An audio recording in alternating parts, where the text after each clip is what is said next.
Outrageous predictions. Stephen Means, Nathan Baird, Andrew Gillis. Ohio State will play Youngstown State in their home opener at noon inside Ohio Stadium. It's time to get outrageous. Time to make some decisions here and predict some things that are kind of ridiculous. Andrew, I'm going to let you go first here. What is your outrageous prediction for Saturday's game?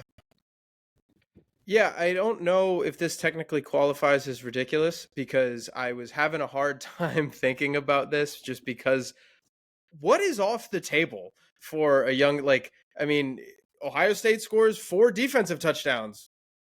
That's kind of crazy, but Ohio State has 2 non-offensive touchdowns, you can just kind of go down the line. There's not a lot off the table. So the 2 that I kind of settled on, I think that they're going to go hand in hand. So I'm going to give them together. Devin Brown is going to throw for more passing yards than Kyle McCord, and Carnell Tate's going to be the team's leading receiver on Saturday.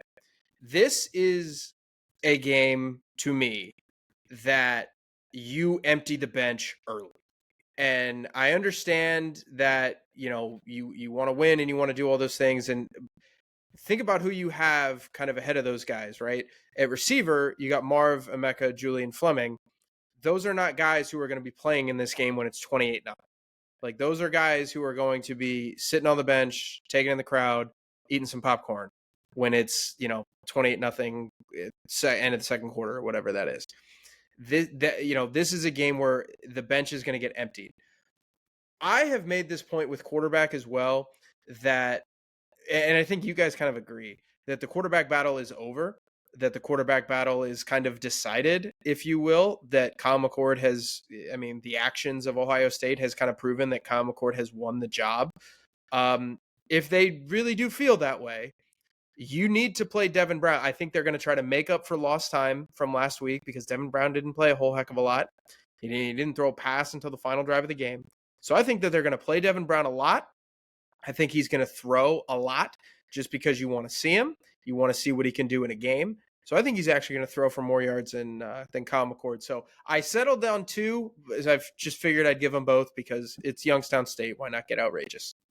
Do you want to put numbers on both of those stats?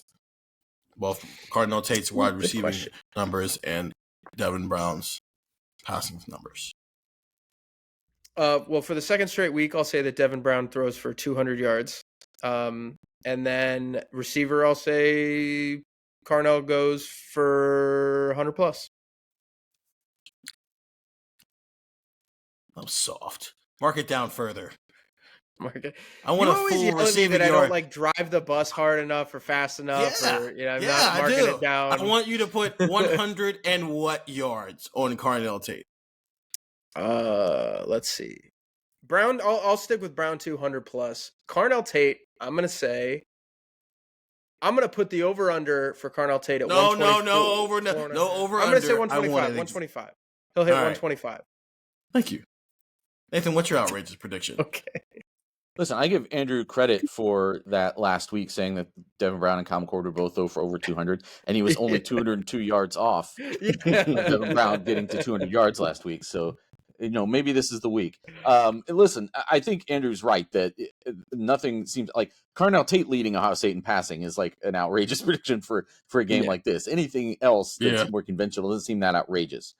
But I'm picking one that is maybe a little bit more along lines of a thing that would be nice if it happened. And I think it could happen. And so I'm going to take it. I'm going to say Evan Pryor, 100 plus total yards in this game. And it's a guy that has been off the field for a year because of his preseason knee injury last year. Was a guy that the running back room, dedicated the season to him. He was making real progress. And then the dynamic in that room has changed a little bit just because Dallin Hayden comes in and has a good finish to the year last year. Chip Trainum now with the role that he's playing. But I would think that this is a game where Evan Pryor could really maybe get some deep reps. They were talking about easing him back in early in camp. We don't have any indications that he's still being held back, though. So if he's full go, then, do you get him a nice long look? And how do you line him up? Do you move him around a little bit? He can be on the field with Chip Trainum at times, even like if you start subbing him in early. So just get him the ball, get the ball out in space. And listen, 100 yards is a lot for any one player to get, and it's hard to pin down who would get it Does it go to the starters who just dominate? Does it go to bench guys who might play more? But for him, you could get him just a little, a screen pass or just a little thing out in the flats, and he takes it for a big chunk of that 100.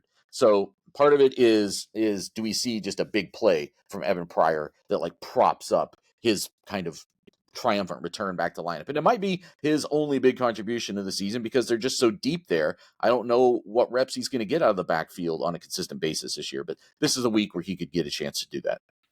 I like what I'm hearing from you guys right now. So you guys both on offense. I'm going to go special teams. We have to do it once a year. We have to. We have to predict it once a year and for it to not come true. But I do think this is the best chance for it to happen because Youngstown State's going to be punting a lot. So there's going to be ample opportunities. Emeka Ibuka takes a punt return back for a touchdown. He did it last year, and he got called back because of 2 penalties. I think one was a holding penalty, and the other one was, I don't remember what the exact name of the penalty is, but it was Taraja Mitchell, diving into the punter, I think is what happened in that situation. So it got called back. So I'm going to say he does it. I think I almost went kick return, but I think they're just going to fair catch every kick return out of respect and also just to get the offense on the field. But with punt returning, as much as it is, just catch the ball and get the offense on the field. If they see a crease, they are allowed to take it. And I think he's going to see a crease, and I think he's going to break one off. And for the first time since 2014, when Jalen Marshall did it against Indiana, Ohio State's punt returner is going to score a touchdown. And it's going to be amongst the 10 touchdowns Ohio State scores. If you want to know what my score prediction is, go check out that video.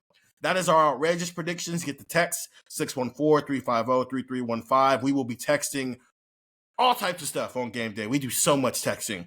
2-week free trial. I'm telling you, this is the best time to sign up for it. 614-350-3315 and get Buckeye Talk wherever you listen to podcasts.